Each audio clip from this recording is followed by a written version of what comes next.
Hi there, my name's Jill Hawkins. I'm one of the ministers of Bookham Baptist Church, and welcome to week 2 of the Come and See course. Our title today is Jesus the Teacher. Before I go on, I just want to encourage you to visit Bookham Baptist Church website, where you'll find a participant's guide for the Come and See course. And maybe you're the kind of person who wants to follow through, so you can download that and print it off. Here's something to get us started this week. Think of a memorable teacher. What was it about them that made an impact on you, whether negative or positive? You can pause the video now so that you can sit with that question. If you're on your own, you can just think about it and write your answer. If you're with a group, it's a chance to discuss the answer with your group.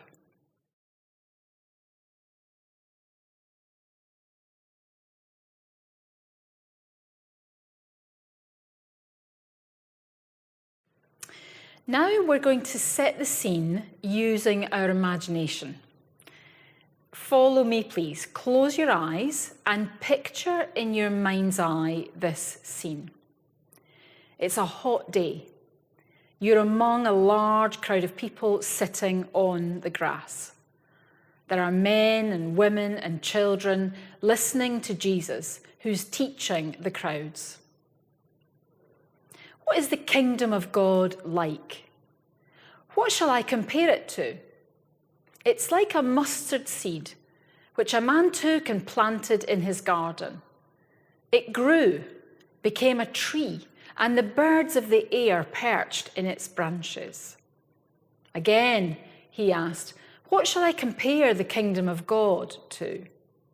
It is like yeast that a woman took and mixed into a large amount of flour until it worked all through the dough. Those readings are from Luke 13, 18 to 21. Now, Jesus often spoke in parables. They're short stories that have a meaning. He rarely explained them, but left people to think about them, decide what they meant. These 2 parables will now be on the screen for you, or you'll find them in the participant's guide on pages 14 and 15. Have a look at them and decide for yourself what you think they mean. You can pause the video now for some alone thinking time or discussion time in your group.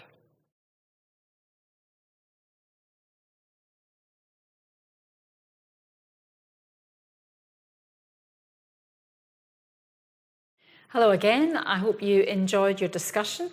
I'm now going to offer you what I think these parables mean. The kingdom of God is God's rule or God's reign of justice and peace. And that helps us to process what Jesus says about the kingdom of God. It may start in small and hidden ways, but it is like a seed. Seeds grow into something great, or maybe like yeast that brings transformation to the whole. The seed could be like one heart committed to God, or one great act of great compassion or courage. If you think of Mother Teresa dragging one dying beggar off the streets to care for him, from that seed grew a huge ministry on the streets of Calcutta. Jesus also told stories of great banquets and feasts, which point to the end of the age, when all will be judged and the kingdom of God will be fully established. Yet he called his disciples to live as citizens of the kingdom of God now. What does that mean in practice? Let's look at more of Jesus' teaching from Luke's account of his life to help us work out the answer to this. I'm going to read from Luke chapter 6, verses 27 to 42.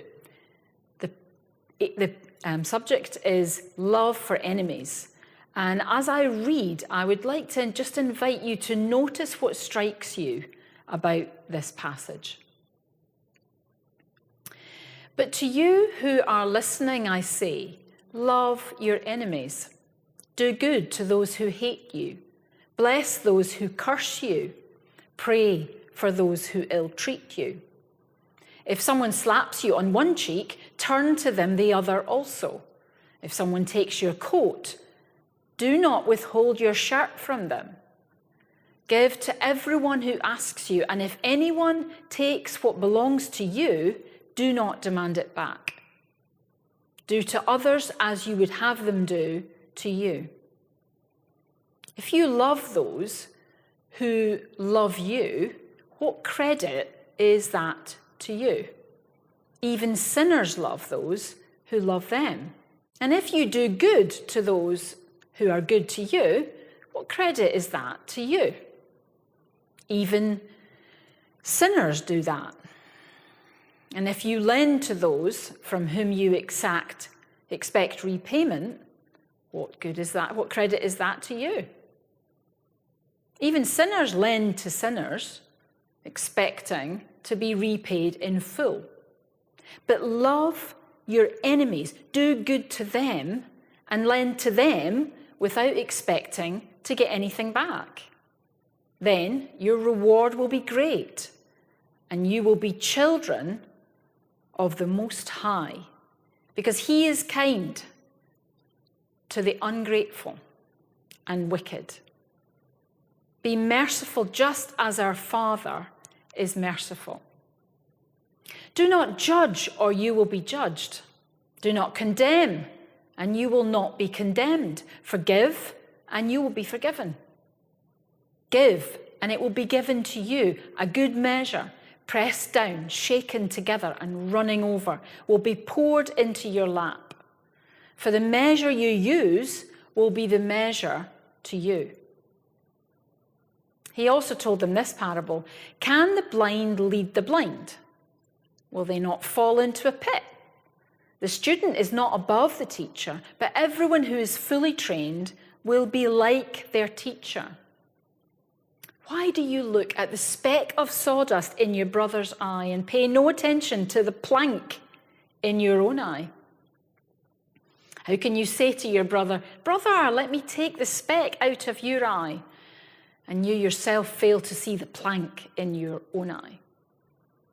You hypocrite, first take the plank out of your eye, then you will be able to see clearly to remove the speck from your brother's eye. Now we have time for a little more discussion and thinking, reflecting time. If you're on your own, time to think and write down your answers. If you're in a group, time to discuss. So what did strike you from that passage? Some of the phrases, love your enemies, do good to those who curse you, do not judge, forgive. How much of that do we see today? Can you think of examples? Can we really live like this? What might get in the way? Then looking at these two parables on the screen now, ask yourself, how do these help us to respond to Jesus' teaching? How would you sum up the meaning of the message of each of the stories? And which one do you find the most challenging, and why? You can pause the video now for your discussion.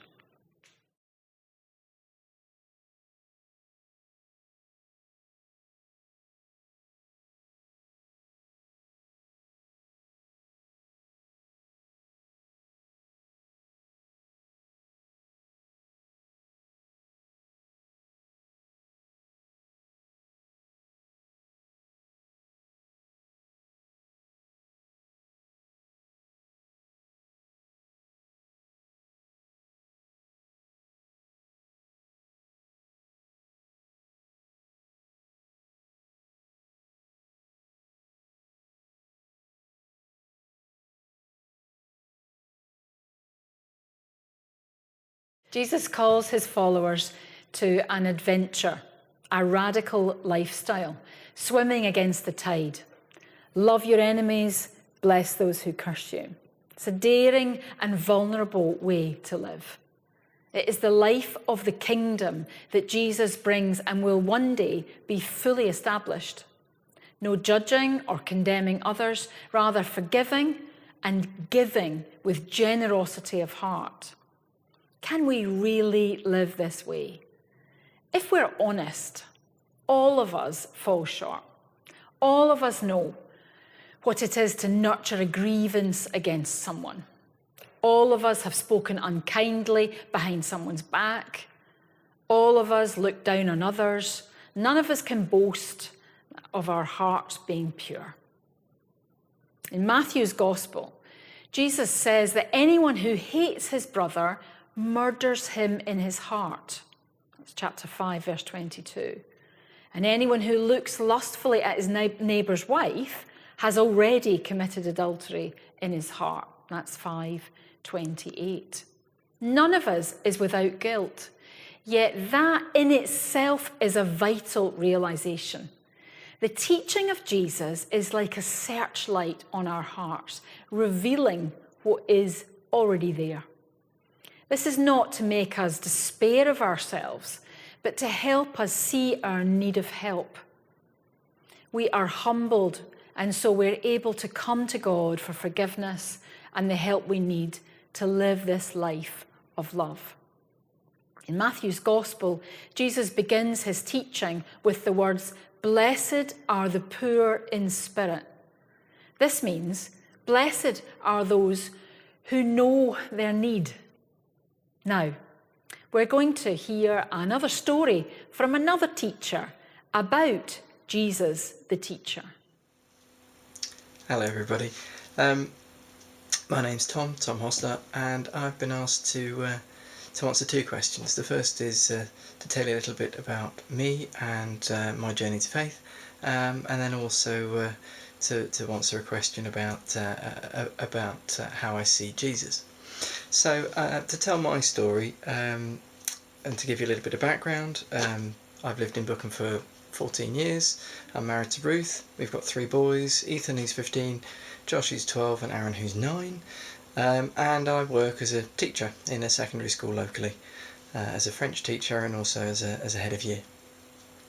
So for my story of faith, I guess I'd explain it in the way that my parents brought me up to hold certain values and principles, and I do thank them for that, because they in a way started my journey of faith in giving me a sort of a framework to live by. But there wasn't really an underpinning of a faith to go with it. There wasn't that oomph, I suppose, that goes with those things. And so by the time I was 16, 17, I was questioning the validity of living this kind of way without having a purpose behind it. Seemed a bit lifeless and a bit empty to me. So aged 16, 17, I joined a local church youth fellowship. And initially the big pull was the fact that it was an opportunity to meet people who lived locally to me and develop a social life. I went to an all-boys school at the time, and so the prospect of meeting the much higher proportion of girls that there were in the group was a really appealing idea. And then over time I had a second reason for going, and it was because I sensed and saw and heard the stories of faith that these peers, these new friends that I had, were telling week on week. And we were all around a similar age, and we were going through things like getting GCSE results, starting A-levels, going abroad on trips, starting university, taking years out. And all of those new experiences also brought the challenge of how do you live out your faith in the next stage of your life as you move to adulthood. And it was a really good time, because we all learnt from the experiences and we were able to support each other. And it was also a time where Jesus Christ moved from being a historical figure that I knew things about in my mind to being somebody who I realised was real, alive, loved me, accepted me, and that was totally unexpected. And so initially the hook that kept me coming back was the social aspect and the friends that I made, but also there was the sense that the more I went, the more I learnt, and the more my soul was fed. And that was probably true for lots of us in the group, and at different times seeing others grow in faith was your reason for coming back. Certainly that was the case for me, looking sort of around me, but then later on that was the case for others who shared their experiences of being encouraged by seeing my faith grow. And so it was a really rich time in terms of putting proper meaning into the things that I've been brought up with. And then we fast forward to a couple of years of being part of the youth fellowship to university, and I found a similar group of friends at university, and then from university moved back home, and my Christian life survived my young adulthood, and is what it is today, and I'm massively grateful for it because it's made me who I am. So there we are. So the second question that I was asked was to say a little bit about what I see in the way of Jesus as a teacher. And I suppose for me, there's an easy parallel. Jesus was a teacher, is a teacher, and I'm a teacher. But I hadn't really seen it that clearly in that way for a long while. And I've always been somebody who's enjoyed describing or imagining the meaning that goes with mental pictures that language can create. And I've always enjoyed finding ways of talking about things and explaining things, and trying to come up with a picture that goes with it, or an example that fits the thing I'm trying to explain. And it was whilst I was at university, a university friend and I were discussing a theological point. I can picture sitting in the chapel foyer on the campus at university, and in the middle of our conversation, he stopped me and asked me, "Have you ever thought about becoming a teacher?" And my reply was a sort of puzzled no. Why do you say that? Because it wasn't at all the area of the topic of conversation that we were in. And he said, "Well, I just think that God's prompting me to talk to you about being a teacher." Okay, fine. So we talked a little bit, and I did ask why, and he said, "Well, you seem to be really enjoying using imagery, using images, describing pictures to talk about the things that you want to say, and somebody who was educated as a theologian would probably use this word to describe what you're explaining by that." And he just said, "I think you should really think about becoming a teacher because of that." And he also pointed out to me that there were these, this is what Jesus did. He would often pick simple stories. He would pick things that were accessible and immediate and recognisable for his followers, and he would try and use those to describe godly truths that sometimes were simple and straightforward if challenging, and sometimes were harder because they were godly things. But he always tried to give them something to hang what he was trying to teach them, to try and prompt their understanding and help their understanding along. But he also, I found, did it in a way that was patient and kind and loving. And I suppose for me, when I look at the person of Jesus as a teacher, it's not only the sort of the parallel of how he went about doing his teaching, but also there's a model of behaviour when being a teacher to emulate as well. So for me, it's always been a case of trying to remember how patient Jesus and gentle Jesus has been with me as I've been learning about him and everything that goes with my faith. That patience and gentleness and acceptance is something that I need to show towards the people who are learning from me. Even when I think the message is simple, for them it might not be, and to remember that, and to approach all those situations and try and put any frustrations to one side. I've heard it described once to me by a friend as having an attitude of an unconditional positive regard. And I quite like that as a phrase. And if I was going to describe Jesus' approach to how he's taught people, then it's always that he's looked to bring out and see the best in somebody while speaking truth about their situation. And combination of all those things, that's what I see in Jesus. Thank you for listening. Bye-bye. I hope you enjoyed that. Now we have time to reflect on what we've heard and said in this session. You'll see some images and you'll hear some music, which will give you just a few minutes for reflection.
Each week we have a little section called Reasons to Believe.